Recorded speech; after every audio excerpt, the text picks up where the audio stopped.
creo firmemente en la suplementación, pero no el suplemento que te sale en redes sociales que te anuncia alguien, esto es maravilloso, no te daría tiempo a tomar todo, sino intentar hablar con un nutricionista, con un médico, según tu analítica, según tu deporte. Por salud no es bueno hacer un aumento de la carga en el cuerpo, el entrenamiento es una carga física al cuerpo, y si no es progresiva, pero progresiva, muy lentamente progresiva, va a causar lesión siempre, ¿no? Nunca es normal un dolor que te dure más, te diría 2-3 días, 4, te surge cualquier dolor a cualquier edad, te puedes tomar un analgésico, un antiinflamatorio conocido por ti, pues por supuesto el fisioterapeuta está siempre más cercano, pero siempre también, insisto, intento que los fisios trabajen con los médicos. Sin cita previa, Salud en la Mujer.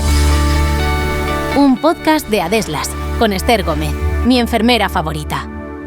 Hola a todos y a todas y bienvenidos un día más a nuestro episodio de Sin cita previa, Salud en la Mujer. Hoy vamos a hablar de algo que nos preocupa, en especial cuando vamos creciendo. Y es que vamos a hablar del sistema musculoesquelético, vamos a hablar de la fuerza, vamos a hablar de los huesos, vamos a hablar de los músculos y de todo aquello que no solo es cuidarlo cuando van pasando los años, sino también prevenir y, lo más importante, con información rigurosa. Y para ello hemos traído a David López Capapé, es traumatólogo. Bienvenido, David, ¿cómo estás? Hola, muy bien, Esther, gracias por invitarme. Nada, un placer. Quiero, antes de nada, contar un poco tu trayectoria, porque eres traumatólogo deportivo, es mi traumatólogo favorito, y es cirujano ortopédico en Centro y en La Beata, director de Biclinic Madrid, y además eres atleta máster también, y combinas tu pasión y esa visión clínica con la experiencia real del movimiento y el deporte. Así que es un súper honor contar hoy contigo por aquí, David.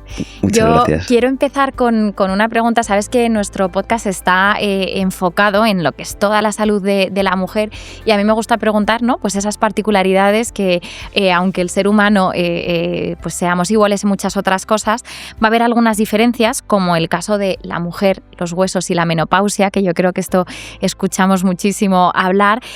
¿Cuándo deberíamos empezar realmente a cuidar nuestra salud musculoesquelética? ¿Es en la menopausia o debería ser antes? Bueno, por supuesto que somos diferentes. El aparato locomotor no es el mismo el de la mujer y del hombre. El esqueleto, la musculatura, la masa muscular de la mujer es menor, y existen algunas diferencias, por supuesto hormonales, que también condicionan esa aparición de la menopausia. Pero ahora es un tema de moda, y lo que debo decir es que hay que cuidarse desde lo antes posible. O sea, desde la adolescencia, te diría yo, que importa lo que hace una chica, una mujer, le puede condicionar su futuro, ¿no? Y sobre todo mucho también en las que hacen deportes de pequeñas. ¿Y qué alteraciones dirías que a nivel del músculo esquelético son más frecuentes en las mujeres que en los hombres? Bueno, las mujeres tienen cierta predisposición a lesionarse más, precisamente en deportes explosivos de contacto, como el fútbol, el voleibol, el baloncesto. Por eso veis también la epidemia, por ejemplo, de ligamentos cruzados en mujeres. Tienen cierta predisposición en algún aspecto a desarrollar algo de artrosis, quizás más mayor también. Pero las lesiones como tales deportivas son las mismas en hombres y mujeres, ¿no? Y luego está el tema de desarrollar la osteoporosis, que sí que es más frecuente en la mujer con los años. Justo esta es la pregunta que te iba a hacer, ¿no? La osteoporosis, que es algo que yo creo que escuchamos en casa a nuestras madres o a las mujeres que nos rodean, que ya les va tocando esto de la menopausia. ¿Qué estamos haciendo mal o demasiado tarde cuando hablamos de la osteoporosis desde tu punto de vista? Bueno, yo creo que ahora se está haciendo mucho mejor todo, gracias a iniciativas como esta, la buena información, que también debo decir aquí que por favor la gente se informe pues de profesionales y de medios adecuados. A veces hay bastantes tópicos, ¿no?, a veces sobre ciertos temas. La osteoporosis, una cosa que debo contar aquí, que quede muy claro a todas las mujeres: la osteoporosis no duele, no es una enfermedad que te dé dolor, te da una predisposición a una fractura por esa fragilidad mayor del hueso. Tampoco tener una osteoporosis se te va a romper el hueso al mínimo, ¿no? Tiene que haber un traumatismo. Pero es verdad que hay una epidemia en los ancianos, que es la fractura de cadera. La osteoporosis se puede prevenir sobre todo con entrenamiento de fuerza, dieta adecuada y evitando a veces ciertos alimentos o cosas que pueden favorecer mayor osteoporosis, ¿no? Y esto hay gente que no lo sabe, pero tú te puedes hacer una fractura y caerte, no caerte y hacerte la fractura. ¿Estaríamos hablando de que estos casos, esas fracturas espontáneas, se deben entonces a la osteoporosis? es un factor que predispone, puede pasarte normalmente por torsión, ¿no? O sea, los huesos al final también son mucho más, son elásticos, tienen una cierta elasticidad, tienen una cierta capacidad de absorción, están vivos. Hay que, como traumatólogo, debemos intentar explicar eso. El hueso tiene una capacidad de remodelación, las fracturas en general, gracias a todos los tratamientos, curan muy bien. Incluso una fractura de cadera, lo que ocurre es que esa ocurre en la persona mayor y como es muy mayor hay una mayor mortalidad, ¿no? Pero a nivel de gente joven, lo importante es ejercicio con impacto o con ejercicio de resistencia o las pesas. Por ejemplo, la piscina, ir a nadar es un buen ejercicio aeróbico, pero no tiene un impacto en los huesos importante, ¿no? Pero hablamos también de lesiones. Pues por hacer impacto también existen más lesiones debidas a ese impacto. El equilibrio, aquí la clave es el equilibrio. Hay que encontrar el equilibrio de todas las personas para tener una mejor salud. Y David, si tuvieras que elegir 3 hábitos que dirías, mira, es una muy buena forma de empezar para empezar a cuidar tu salud musculoesquelética, ¿con qué 3 hábitos te quedarías? Bueno, yo creo que todos los conocemos. Los hábitos saludables serían el ejercicio. Podemos decir que además si te puedes hacer algo de ejercicio al sol, pues mejor también. La nutrición o la correcta alimentación, diría aquí que por favor sin obsesión. Y el descanso.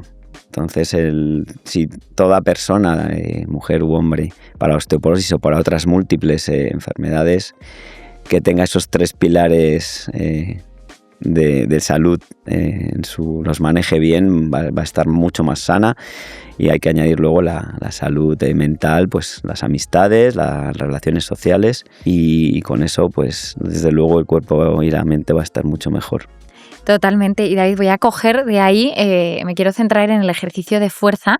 Es algo que no sé si es una moda llamarlo ahora así, porque sí que es algo que escuchamos mucho, que como tú dices estamos mejor informadas y se habla mucho de ello. ¿Por qué es tan importante el ejercicio de fuerza a nivel musculoesquelético y por qué especialmente se recomienda ahora tanto en las mujeres?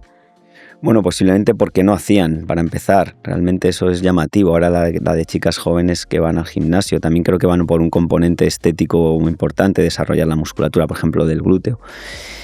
Pero el tener masa muscular, se ha visto que además el músculo tiene muchas otras funciones. El hacer ejercicio tiene funciones también antidepresivas. El tener buena musculatura te protege en caso de enfermedad, te protege en el caso del cáncer. Todo esto sí es una moda. Lo que pasa es que no debe ser, como decía antes, una obsesión. O sea, hay que hacer también parte aeróbica. Yo mismo que he hecho atletismo, al final el atletismo es un deporte muy completo, nos permite tener una visión muy, muy, muy completa de todo lo que hay que hacer. Y si haces solo fuerza y no haces aeróbico, también te estás equivocando, ¿no? Porque para el corazón el trabajo aeróbico es fundamental. Pero también es una moda hacer muchos ejercicios nuevos, muchos ejercicios raros. Ya. A veces también vuelvo al atletismo, pero es que es el del que yo he aprendido y es el deporte rey para llevar el cuerpo al límite. Los entrenamientos a veces no se trata de hacer muchas cosas raras, sino hacer 4 cosas bien hechas, ¿no? Y progresar en el tiempo, la consistencia, el tener paciencia en el progreso, no tener demasiado prisa en mover mucho peso. Se ve mucho una obsesión, creo que existe muy grande en querer mover mucho peso rápidamente, querer ganar peso, mover más peso, y a veces hay que hacer la técnica correcta, existen errores de técnica en la fuerza. Pero bueno, todo esto, por supuesto, buscar buenos profesionales que te asesoren, un buen entrenador, un buen fisioterapeuta, un buen médico. Es que aquí probablemente las redes sociales han hecho un poco de daño, ¿no? Con lo que vemos y lo que queremos hacer, que yo veo gente que se graba vídeos que están mal hechos y claro, es un problema. Sí, yo hablo con mis hijas mayores y noto ese cambio, que es verdad que saben mucho de todo porque tienen muchísima información, pero hay que tener una base para asimilar esa información muy grande. Claro. Nos pasa también como médicos en la consulta. Hay que simplificar también las cosas, ¿no? Porque tenemos demasiada información y a veces hacen más caso pacientes, las personas a un vídeo de TikTok que a un entrenador, ¿no? Que explique por qué hay que hacer o no hacer una cosa. Y si hablamos de inteligencia artificial, olvídate, ¿no? Que tú habrás visto que meten las pruebas en inteligencia artificial y te dicen, este es mi diagnóstico, doctor. Pero siempre para preocuparse. Ya. Aquí tengo que pedir, por favor, que sí, que lo pueden meter, pero tampoco lo aconsejo tanto. Ya. Porque casi siempre, tanto Google, ya se hablaba de Dr. Google, siempre te lo vas a coger como o en la parte negativa. Esto puede ser algo malo, Parece que ya crees que va a ser algo malo. Y es un sufrimiento innecesario. Sí. Pues David, has estado hablando de modas y claro, no puedo no preguntarte por la suplementación, que es algo que venimos viéndolo en Estados Unidos, ha sido como algo mucho más frecuente, ¿no? Se vende en los supermercados la suplementación desde hace muchos más años y ahora especialmente se habla de la creatina, del omega 3, de cómo afecta y si realmente es algo que tú recomendarías a las mujeres para cuidar su salud musculoesquelética. Pues sí, a ver, recomiendo la suplementación desde que soy atleta. Creo firmemente en la suplementación. Como médico deportivo hacemos suplementación, hablábamos antes, desde siempre. Siempre hay fases siempre hay que tomar suplementos o lo considero como algo que te da una optimización. Pero vuelvo a lo que decíamos antes, no el suplemento que te sale en redes sociales que te anuncia a alguien, esto es maravilloso, no te daría tiempo a tomar todo, sino intentar hablar con un nutricionista, con un médico, según tu analítica, según tu deporte. Por ejemplo, la creatina, que por supuesto es un básico, yo la conocí cuando se desarrolló, empezó en el año 96, empezó la creatina en atletismo. La creatina está fenomenal, pero, por ejemplo, hay deportistas de fondo, de resistencia, que corren maratón, triatlón, etcétera, que a veces se la prohíbo o se la suspendo, porque, por ejemplo, pueden ganar algo de peso o se notan más rígidos, o se notan con más peso y en vez de ser un beneficio es un perjuicio para ellos, o personas que tienen más lesiones musculares, gente muy musculosa por tomar creatina, esto desde siempre. Pero es un básico la creatina para el músculo y para la mente, para el cerebro, es un básico el omega 3, sería un básico posiblemente el colágeno oral o derivados para las articulaciones. Me preocupa más, yo siempre que veo un paciente, analítica, ver su vitamina D, ver su hierro, ver su B12 y a construir un plan un poco en función primero de lo que sea necesario y luego ya lo que es para rendir más, pues una betalanina, la cafeína que por todos es conocida, y existen cosas un poquito más que van creciendo. Y me queda claro que prefieres ver analítica, prefieres contextualizar y, por supuesto, aquí somos muy defensores en el podcast de que no todo vale para todos y que este podcast en sí no diagnostica, aunque sí que lo prescribimos, este podcast. Sí que te quería preguntar, en el caso de la salud de la mujer, ¿qué suplementos sí que recomendarías, como digo, de forma general y en qué momentos, ¿no? O sea, si en la menopausia en concreto deberían ver ciertos parámetros y deberían suplementarlo, o en la parte de la fertilidad, o cuando tú veas que dices, oye, sí que aquí creo que aquí tendríamos que hacer algo con respecto a la salud musculoesquelética por los cambios hormonales que hay, lógicamente. Claro. Bueno, ya te decía, vemos deportistas de todas las edades. Desde un tema número uno que no es suplementación, es vigilar la anemia en la mujer, por favor, siempre, como algo lo primero. Está cansada una chica o una mujer en edad fértil o un análisis, ver si hay ferropenia, que es muy frecuente. La vitamina D también suele estar muy baja. Entonces todo eso habría que aportarlo, ¿no? A veces con antianémicos que no son el hierro solo, la B12, el cobre, otros minerales. Luego, cuando estás haciendo un entrenamiento, y es verdad que las chicas o mujeres muchas veces pues comen poca proteína, o en general se come, pues vigilarlo, tomar suplemento de proteína no lo recomiendo mucho, porque creo que es mejor comer la proteína en la dieta de forma natural, y que además si tomas batidos, temas de proteína, te suele quitar el hambre. Entonces al final no comes la proteína natural porque te has tomado el batido. Pero la creatina es una forma muy fácil de dar un suplemento al músculo, y los omega 3 están también muy claramente relacionados con recuperación, bajar la inflamación en todos los niveles. Para la fertilidad existen incluso suplementos también reconocidos sobre todo antioxidantes, algún aminoácido, y yo soy pro suplementación toda la vida. Yo tomo muchos suplementos, varios, y sí que hay que irlos adaptando al momento de la persona, pero creo que sí que hay que tomar suplementos, pero también bajo un contexto médico. E individualizado. Por supuesto.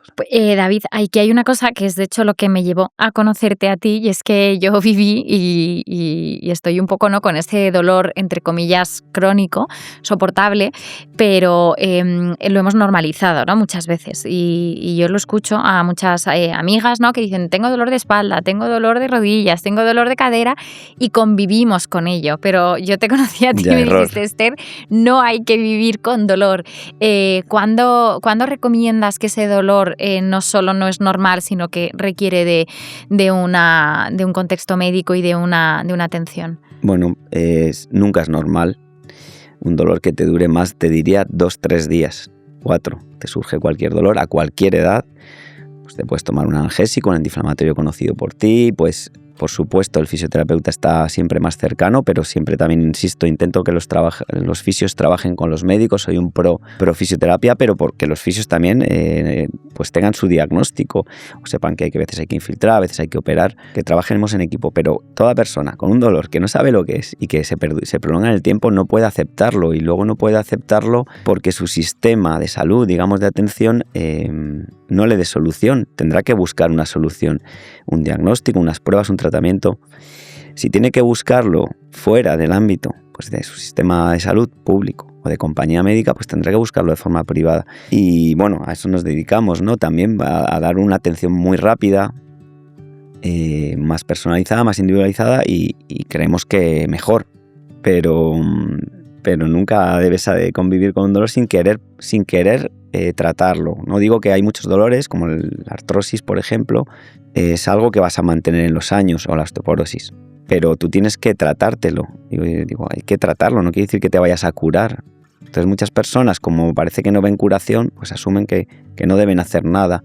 Al final siempre es un error, siempre va a limitar sus vidas más que si se trata. Es que esto igual es una opinión, lo que te pregunto, no tanto como una sentar cátedra, pero ¿no tienes la sensación de que las mujeres aguantamos y convivimos más con dolor que los hombres, y a lo mejor que el hombre acude más rápidamente? Es cultural, social posiblemente, sí. Y hablamos de generación, vosotras tenéis ya os preocupa más esto. Sí. Hablaba de mi hija, se preocupan, bajo mi punto de vista, demasiado por la salud. O sea, creo que estamos pasando al otro extremo, porque no entiendo que chicas de 20 y pico años se preocupen por la salud cuando yo recuerdo esa edad. Es que, vamos... O sea, además no desde un enfoque preventivo, sino desde un enfoque de agobio, ¿no? De agobio a veces, sí. Pero por supuesto creo que nuestras madres, abuelas han sido muy, muy duras, y ha hecho que también asumían esto de pues voy con mi bastón o me aguanto. Yeah. Mi madre es incapaz de tomarse un analgésico salvo que esté en un dolor muy fuerte. Y creo que hay que buscar el punto medio, pero por supuesto, como decía antes, lo importante es tener diagnóstico y tener tratamiento siempre de cualquier dolencia. Todos vamos a tener lesiones, eso también quiero aquí dejarlo muy claro, es todos, o sea... Y también si tú llevas tu cuerpo a más límite, por mucho que tengas todos los medios, te lesionas. Por eso se lesionan los jugadores del Real Madrid. Tienen todos los medios, no lo están... Pero claro, si están jugando demasiados partidos a esa intensidad, se acaban lesionando. El otro extremo está el que no se cuida nada y al mínimo que hace se lesiona. Pues también es que tampoco se está cuidando ni poniendo prevención. Lo vemos ahora, ya no me voy a ir a las causas cardiovasculares más fuertes, pero personas que no hacen deporte y de repente se apuntan ahora a las medias maratones, que hemos normalizado correr media maratón como si nada, y maratones, ¿no? Y vemos sí. esas complejidades. Entraremos en temas sociales, psicológicos, de queremos demostrar que estamos bien o queremos ponernos retos muy, muy, muy pronto por salud. Aquí hay que decir y dejar en esta entrevista podcast que claro que por salud no es bueno hacer un aumento de la carga en el cuerpo. El entrenamiento es una carga física al cuerpo, y si no es progresiva, pero progresiva, muy lentamente progresiva, va a causar lesión siempre, ¿no? Y luego aquí ya se ha mencionado el tema maratón, pruebas de esfuerzo. Por favor, la gente a partir de los 35, 40 años, las mujeres cuando entran en la menopausia, que hagan prueba de esfuerzo. O sea, hay que prevenir la cardiopatía isquémica sobre todo. Las arritmias es más difícil, pero la cardiopatía isquémica se puede prevenir. Yo me la he hecho, obedientemente, antes de ponerme a correr. Y David, estamos llegando al final, pero hay una pregunta que quiero hacerte porque creo que es algo que si no lo escuchamos a lo mejor desde fuera no caemos en ello. ¿Hay algún error o hay algo en consulta que tú te encuentres y veas que es muy típico, que es muy frecuente, que las mujeres están haciendo en el día a día y que deteriora o daña la salud musculoesquelética? Estamos viendo el error de las que se pasan ahora, porque han cogido con demasiada fuerza ese deporte. Hablabas de la que quiere correr un maratón muy pronto o no lo ha hecho, suele haber lesiones como una fractura de estrés, aunque no tengas osteoporosis. Y está el otro extremo, la que sigue sin hacer nada, sin cuidarse Y bueno, pues tengo artrosis y no pongo soluciones como las inyecciones o el ejercicio y la fisioterapia.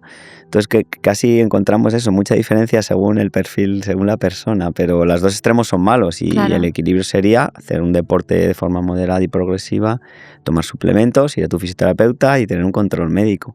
Sí, yo creo que además, igual que hemos normalizado ir al dentista o ir al ginecólogo de forma habitual, pues yo creo que también deberíamos normalizar el ir al traumatólogo o al fisioterapeuta en cuanto a una valoración y que el dolor no es normal. Yo me quedo sobre todo con No. eso. Dime. Para nada, no, sí, añadir solo eso, sí, habría que hacer ese tipo de seguimientos. Claro. Culpa también nuestra de los propios profesionales por la velocidad de las consultas, de explicar bien estas cosas, ¿no? Una lesión en una rodilla, un ligamento cruzado operado, eso hay que cuidarlo toda la vida, no que nadie entienda me opero y eso se queda bien. O sea, Ya. bien, sí, pero si no lo cuidas te va a dar problemas seguro. Sí, no, y hay una cosa de esto que has dicho del tiempo que a mí me gustaría recargarlo. Hay un estudio que dice que los profesionales de la salud interrumpimos a los pacientes en los primeros 11 y 18 segundos que han comenzado a hablar. Y esto se traduce en errores de diagnóstico y en errores de tratamiento que se indica porque no les hemos dejado hablar y pues eso, nos hemos equivocado en lo que hemos dicho porque ni siquiera hemos captado toda la información.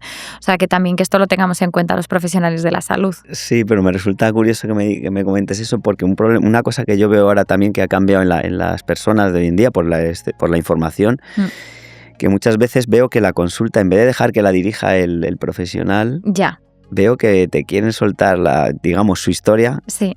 y la chapa, digamos, pero pues muchas veces te cuentan, estás 5 minutos con paciente escuchando datos que tú sabes que son irrelevantes. O sea, un poco, ahí me gustaría decir que dejen que dirijamos la consulta a los profesionales. Sí, que haya un equilibrio entre dejarles hablar, pero hay que dejarles hablar, pero un poco la guía de esa consulta la debe hacer el médico. Sí, yo pero creo que tienen que sobre todo ser largas, tienen que ser más largas las consultas. Totalmente, sí, porque luego, o sea, también creo que es un tipo de paciente, porque hay muchos que vienen que les da miedo o que les da vergüenza o que no preguntan. Yo, por ponerte un caso que vi de un conocido, tenía una anemia ferropénica, le mandaron un suplemento de hierro, pero nadie le explicó cómo tenía que tomárselo.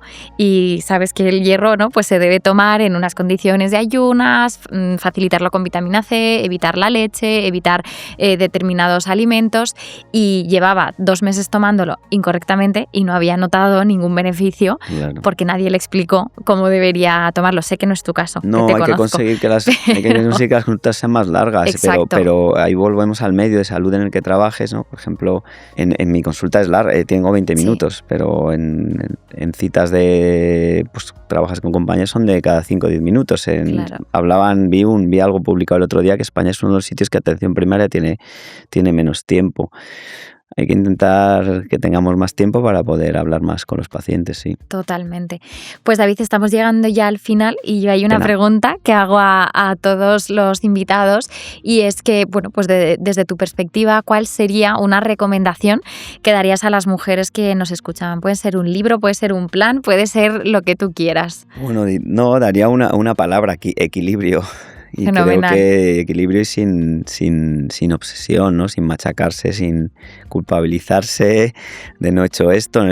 Otro problema que vemos hoy en día es el que quiere cumplir todo, ¿no? Pues su entrenamiento lo tiene que cumplir, su dieta la tiene que cumplir, sus horas de sueño las tiene que cumplir, y al final pues tu vida familiar, laboral y ese estrés que te supone querer cumplir para salud, hemos visto que es peor que el beneficio que te da a lo mejor hacer ese entrenamiento. Total, o sea, que un poquito de autocompasión con nosotros mismos. Total. Me ha encantado tu recomendación. Pues muchísimas gracias, David. Ha sido un placer tenerte. Y gracias a todos y todas los que estáis en un episodio más ahí escuchándonos. Como sabéis, podéis dejarnos en comentarios qué os ha parecido y quién os gustaría que viniera en el siguiente episodio. Muchísimas gracias.